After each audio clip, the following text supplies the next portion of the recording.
Hi everyone, इस video में हम लोग डिस्कस करेंगे कि Windows based Azure virtual machine को हम लोग किस तरीके से क्रिएट करते हैं। माइक्रोसॉफ्ट अज्योर में वर्चुअल मशीन को क्रिएट करने के लिए सबसे पहले हमें अपने अज्योर पोर्टल पे लॉगिन करना है, जिसका यूआरएल है portal.azure.com। Hit enter. इसके बाद मैं अपने अज्योर अकाउंट से अपने पोर्टल पे यहाँ पे लॉगिन करूंगा। तो ऑलरेडी मैं अपना अकाउंट क्रिएट कर चुका हूँ और यहाँ पे मैं अपने अकाउंट का मेल आईडी यूज कर रहा हूँ। इसके बाद click on next, mention your password and then click on sign in, click on yes. और अभी मैं सक्सेसफुली अपने अज्योर पोर्टल के अंदर लॉग इन कर चुका हूँ। तो अगर मैं अज्योर पोर्टल पे लॉग इन करने के बाद इन 3 लाइंस पे यहाँ पे क्लिक करूँ, then click on all services, तो लेफ्ट हैंड साइड में आप देखेंगे कि डिफरेंट कैटेगरीज यहाँ पे लिस्टेड हैं और हर एक कैटेगरी के अंदर माइक्रोसॉफ्ट अज्योर की डिफरेंट सर्विसेज यहाँ पे कैटेगराइज है। तो जितनी भी सर्विसेज माइक्रोसॉफ्ट अज्योर यहाँ पे ऑफर कर रहा है, सारी की सारी सर्विसेज को हम लोग यहाँ से रिव्यू कर सकते हैं और सारी की सारी ये जो सर्विस है डिफरेंट कैटेगरीज के अंदर यहाँ पे लिस्टेड है। तो लेट्स से अगर हम लोग बात करें कंप्यूट कैटेगरी की, click on that. Compute category के अंदर ये different Microsoft Azure services available हैं, जिनकी मदद से हम लोग अपने अज्योर रिसोर्सेज को क्रिएट कर सकते हैं। लेट्स से अगर हम लोग वर्चुअल मशीन को यहाँ पे क्रिएट करना चाहते हैं, तो इसके लिए हम लोग वर्चुअल मशीन सर्विस को यहाँ पे यूज करेंगे। So go ahead and just click on it और इस पर्टिकुलर सर्विस की मदद से हम लोग अपनी वर्चुअल मशीन को क्रिएट कर सकते हैं। इसके अलावा किसी भी सर्विस को फाइंड आउट करने का जो सिंपलेस्ट तरीका हो सकता है वो ये है कि हम लोग सर्च पे यहाँ पे आए और उस पर्टिकुलर सर्विस को हम लोग यहाँ से सर्च कर सकते हैं। तो जैसे ही मैं यहाँ पे वर्चुअल मशीन लिखूंगा तो नीचे सर्विसेज के अंदर आप देख सकते हैं कि वर्चुअल मशीन सर्विस यहाँ पे रिफ्लेक्ट हो रही है।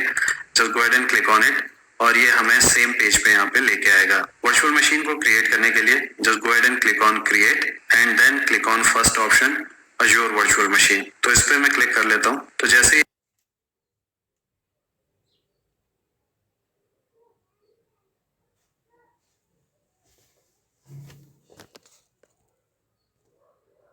मेंशन करते हैं, तो करेंटली अभी मेरे पास जो सब्सक्रिप्शन है वो फ्री ट्रायल सब्सक्रिप्शन है और इस पर्टिकुलर सब्सक्रिप्शन के अंडर मुझे 15,800 रुपीज का क्रेडिट यहाँ पे मिला हुआ है। यानी कि इस अमाउंट के रिसोर्सेज को मैं 1 मंथ की ड्यूरेशन के अंदर यहाँ पे क्रिएट कर सकता हूँ। तो जैसा कि मैंने यहाँ पे मेंशन किया कि जो मेरा सब्सक्रिप्शन है वो है फ्री ट्रायल। सब्सक्रिप्शन को सिलेक्ट करने के बाद हम लोग अपने रिसोर्स ग्रुप को यहाँ पे सिलेक्ट करते हैं। तो करेंटली अगर मैं इस ड्रॉप डाउन पे क्लिक करूँ तो कोई भी रिसोर्स ग्रुप यहाँ पे रिफ्लेक्ट नहीं हो रहा है, तो हमें एक रिसोर्स ग्रुप को यहाँ पे क्रिएट करना होगा। तो लेट्स से मैं एक रिसोर्स ग्रुप यहाँ पे क्रिएट कर लेता हूँ जिसका नाम है my RG. Then go ahead and click on okay और अभी आप देखेंगे कि माई आरजी यहाँ पे रिफ्लेक्ट हो रहा है। तो अगला क्वेश्चन यहाँ पे जो है वो ये है कि रिसोर्स ग्रुप क्या होता है। तो जैसा कि इसका नाम यहाँ पे सजेस्ट कर रहा है, resource group is a group of resource.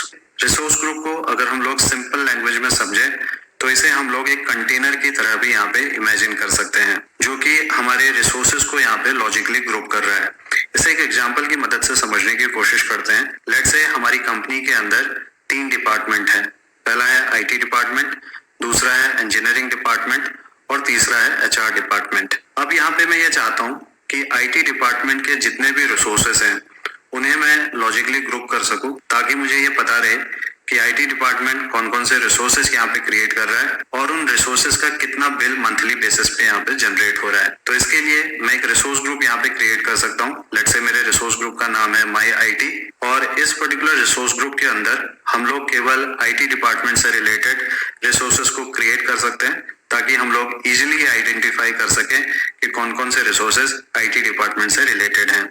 Similar logic हम लोग इंजीनियरिंग डिपार्टमेंट और एचआर डिपार्टमेंट के केस में भी यहाँ पे अप्लाई कर सकते हैं। तो जैसा कि मैंने पहले भी मेंशन किया था, रिसोर्स ग्रुप रिसोर्सेज की एक लॉजिकल ग्रुपिंग है।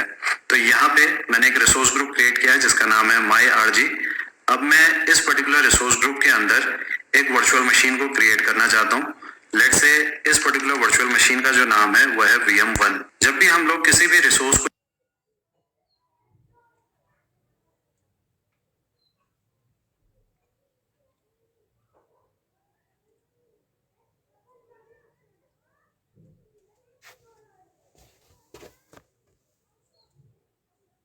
ये मैंडेटरी फील्ड है, इन्हें हमें भरना कंपलसरी है और जिन भी ऑप्शन के आगे ये रेड एस्ट्रिक का ऑप्शन नहीं बना हुआ है, वो हमारे ऑप्शनल ऑप्शन होते हैं। तो वर्चुअल मशीन नेम एक मैंडेटरी फील्ड है, मैंने VM1 यहाँ पे फिलअप कर लिया है। इसके बाद ये हमसे पूछ रहा है कि हम लोग किस रीजन के अंदर अपनी इस वर्चुअल मशीन को क्रिएट करना चाहते हैं। अगर मैं इस ड्रॉप डाउन पे क्लिक करूं तो माइक्रोसॉफ्ट अजूर के डिफरेंट रीजन यहाँ पे मेंशन्ड है और इन रीजन्स में माइक्रोसॉफ्ट अजूर ने अपने डेटा सेंटर्स को डिप्लॉय किया हुआ है।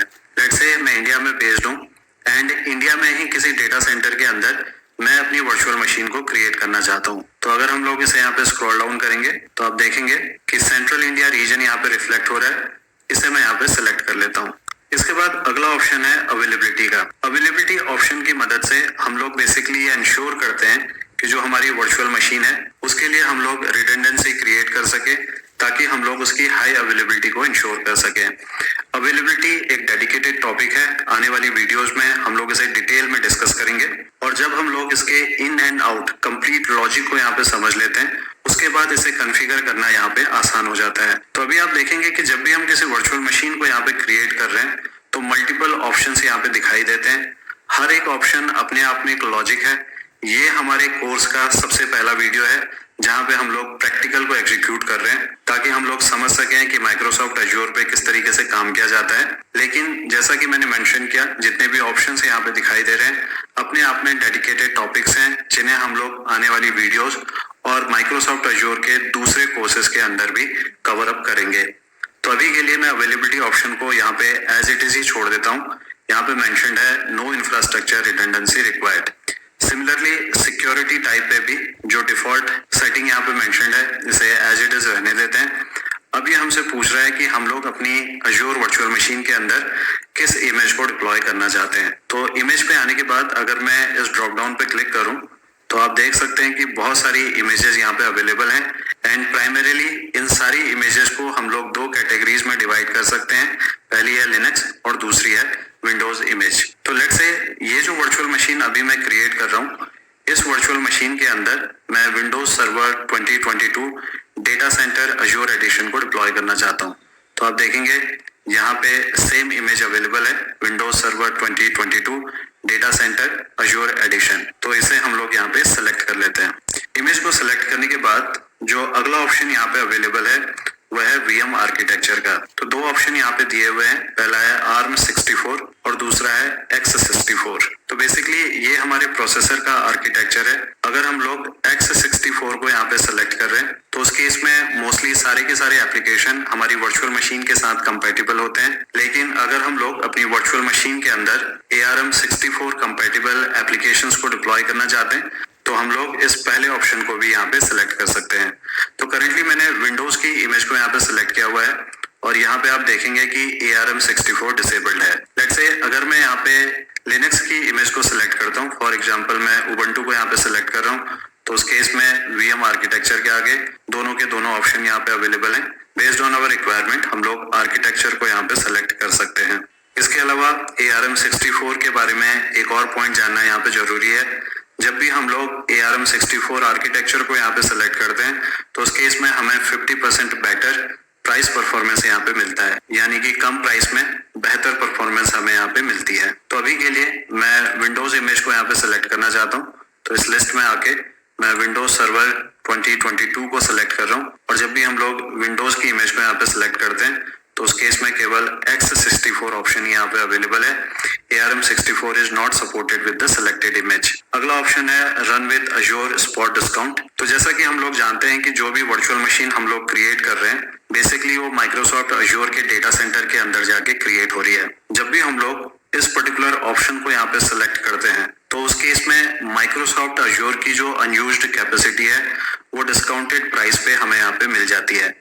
यानी कि अगर मैं इस ऑप्शन को यहाँ पे सिलेक्ट करूंगा तो जो भी unused capacity Microsoft Azzur data centre में अवेलेबल है वो मेरे इस वर्चुअल मशीन के साथ यहाँ पे बैकएंड पे एलोकेट होगी और जो इसका प्राइस होगा वो डिस्काउंटेड प्राइस होगा।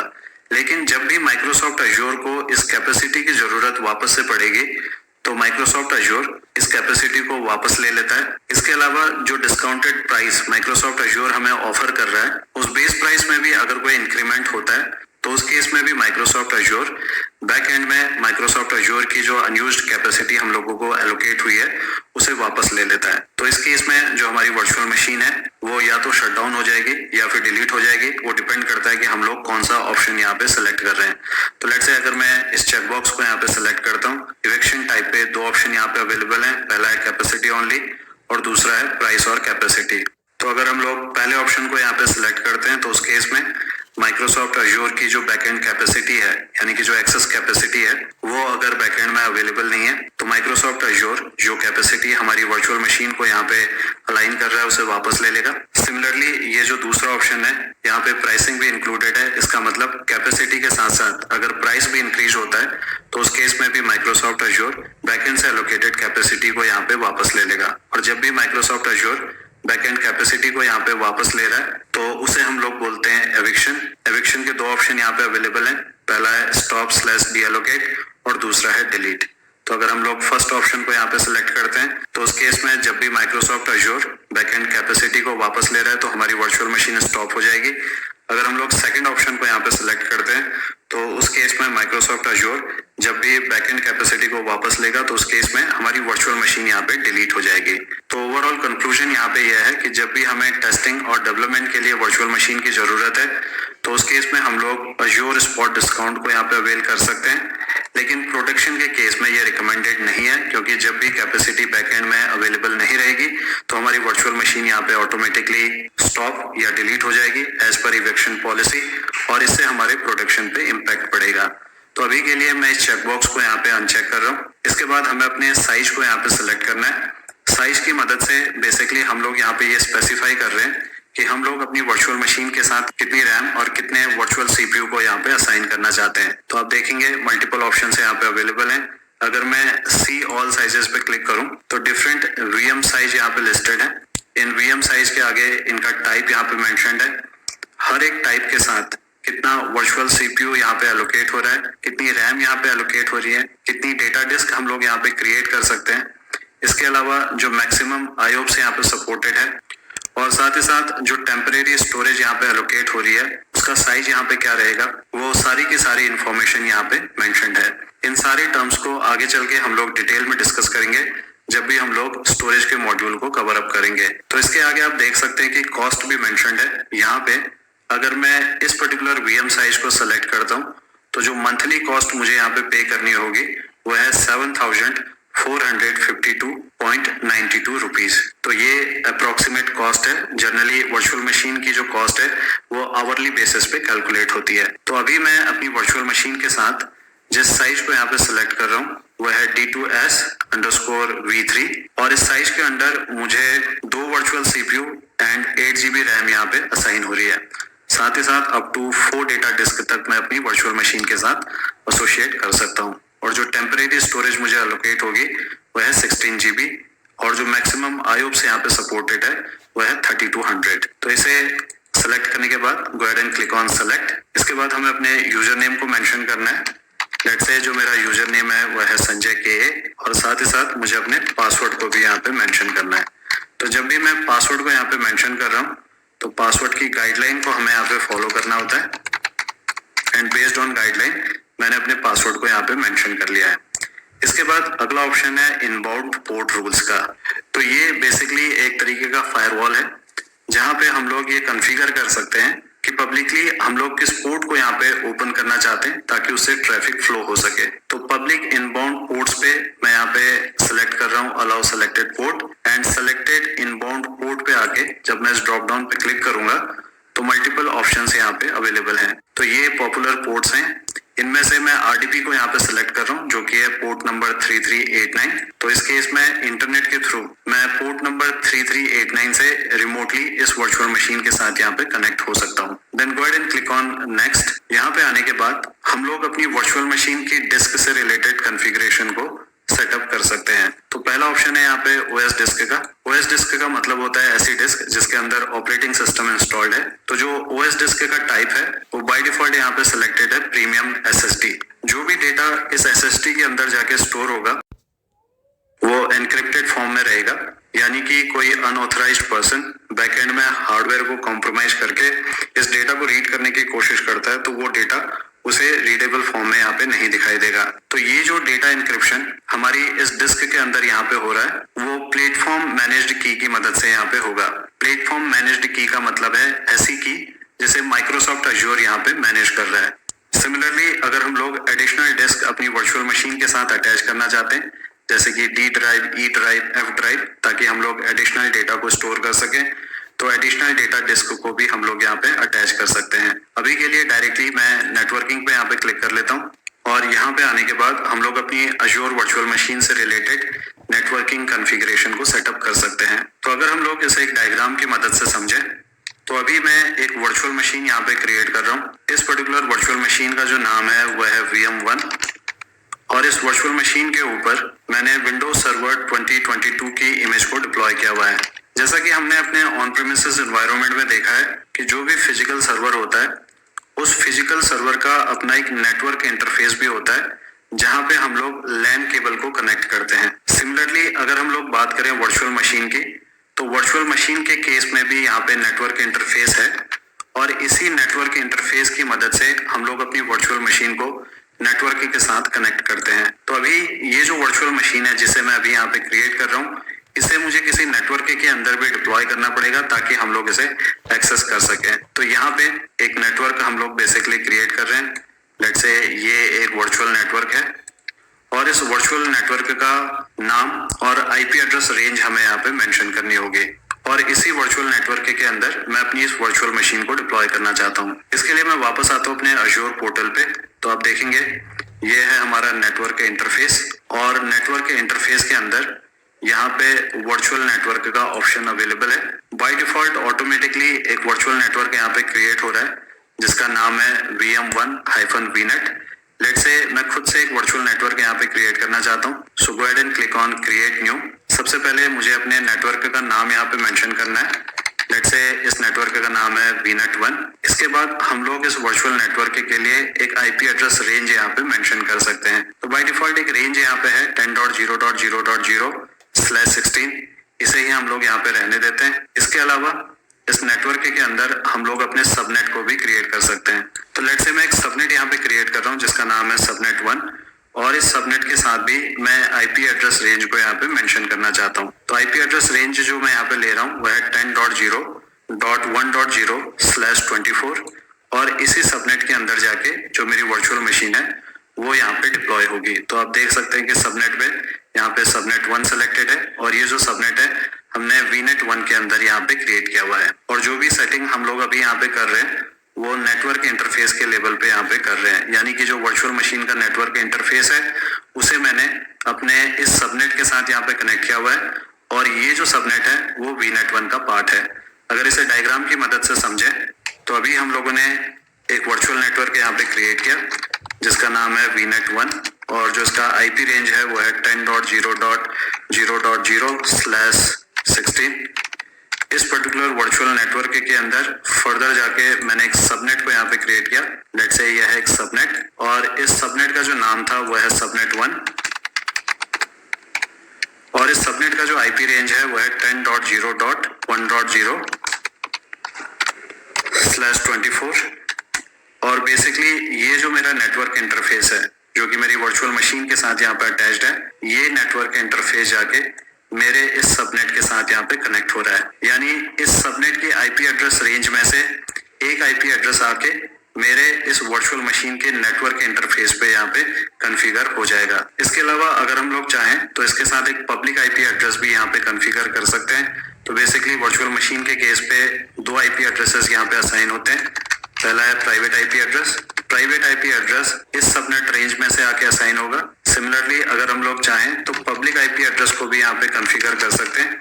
पब्लिक आईपी एड्रेस एक ऐसा आईपी एड्रेस है जिसे इंटरनेट के थ्रू यहाँ पे एक्सेस किया जा सकता है। तो अगर हम लोग इस पब्लिक आईपी एड्रेस को भी अपनी इस वर्चुअल मशीन के साथ यहाँ पे क्रिएट और असाइन करना चाहते हैं तो उसके लिए पब्लिक आईपी एड्रेस का ऑप्शन यहाँ पे अवेलेबल है।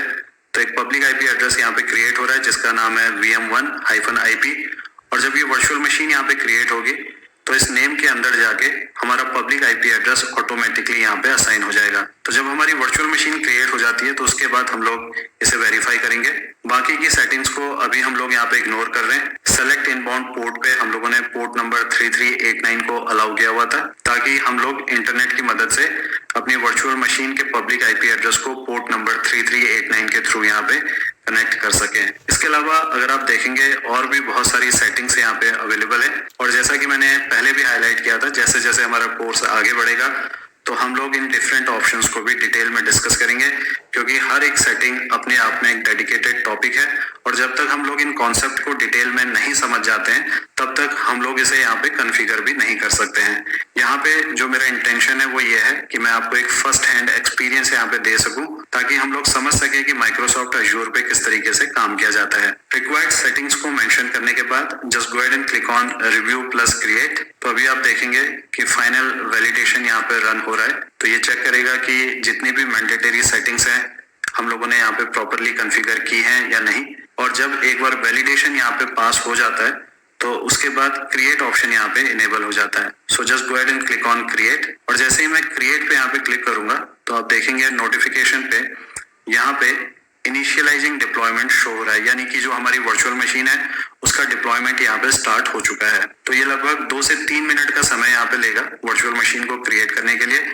और एक बार जब हमारी वर्चुअल मशीन क्रिएट हो जाती है उसके बाद हम लोग इसे रिमोटली कनेक्ट करके देखेंगे। तो कुछ देर यहाँ पे वेट कर लेते हैं। कुछ देर वेट करने के बाद अभी आप देख सकते हैं कि जो डिप्लॉयमेंट है सक्सेसफुली यहाँ पे कंप्लीट हो चुका है, यानी कि जो हमारी वर्चुअल मशीन है वो सक्सेसफुली यहाँ पे क्रिएट हो चुकी है। So just go ahead and click on go to resource और ये हमें हमारी वर्चुअल मशीन पे लेके आएगा। हमारी वर्चुअल मशीन का नाम था VM1। इस वर्चुअल मशीन के अंदर हम लोगों ने Windows server 2022 data centre Azure edition image को डिप्लॉय किया हुआ है, जो कि ऑपरेटिंग सिस्टम के आगे यहाँ पे रिफ्लेक्ट हो रहा है। साथ ही साथ हम लोगों ने VM आर्किटेक्चर पे X64 को यहाँ पे सिलेक्ट किया था। इसके अलावा अगर हम लोग नेटवर्किंग पार्ट पे यहाँ पे फोकस करें तो यहाँ पे एक प्राइवेट आईपी एड्रेस हमारी वर्चुअल मशीन के साथ कॉन्फ़िगर हुआ है। तो अगर मैं इसे यहाँ से कॉपी करूँ, कॉपी करने के बाद वापस आते हैं अपने डायग्राम पे, तो इस पर्टिकुलर वर्चुअल मशीन के नेटवर्क के इंटरफेस पे एक प्राइवेट आईपी एड्रेस असाइन हुआ है जो कि है 10.0.1.4 और ये जो आईपी एड्रेस है वो बेसिकली इस पर्टिकुलर रेंज के अंदर से इस नेटवर्क इंटरफेस पे यहाँ पे असाइन हुआ है जो कि हमारी वर्चुअल मशीन के साथ अटैच्ड है। सिमिलरली हम लोगों ने पब्लिक आईपी एड्रेस को भी यहाँ पे कॉन्फ़िगर किया था और अगर हम लोग अपने पब्लिक आईपी एड्रेस को चेक करना चाहते हैं तो इसके लिए मैं वापस आता हूँ अपनी वर्चुअल मशीन पे और यहाँ पे आप देख सकते हैं कि पब्लिक आईपी एड्रेस के आगे हमारा पब्लिक आईपी एड्रेस यहाँ पे रिफ्लेक्ट हो रहा है। तो बेसिकली जब हम लोग इंटरनेट के थ्रू अपनी वर्चुअल मशीन को यहाँ पे कनेक्ट करते हैं तो हम लोग इसी पब्लिक आईपी एड्रेस की मदद से इसे यहाँ पे कनेक्ट करके देखेंगे। तो इस आईपी एड्रेस को भी मैं डायग्राम पे यहाँ पे पेस्ट कर लेता हूँ और इसी पब्लिक आईपी एड्रेस के पोर्ट नंबर 3389 को हम लोगों ने ओपन किया हुआ है। सो पोर्ट नंबर 3389 को मैं यहाँ पे मेंशन कर लेता हूँ। अब मैं इस पर्टिकुलर वर्चुअल मशीन को अपने लैपटॉप के थ्रू यहाँ पे कनेक्ट करना चाहता हूँ। तो उस केस में हम लोग इस पब्लिक आईपी एड्रेस को यहाँ पे यूज करेंगे और इस पब्लिक आईपी एड्रेस के पोर्ट नंबर 3389 के थ्रू हम लोग बेसिकली कनेक्शन को यहाँ पे स्टैब्लिश करते हैं। तो अब हम लोग देखेंगे कि इस वर्चुअल मशीन को हम लोग किस तरीके से कनेक्ट कर सकते हैं। वर्चुअल मशीन के साथ कनेक्शन स्टैब्लिश करने के लिए मैं वापस आता हूँ अपनी वर्चुअल मशीन पे और यहाँ पे आप देखेंगे कि कनेक्ट का ऑप्शन अवेलेबल है।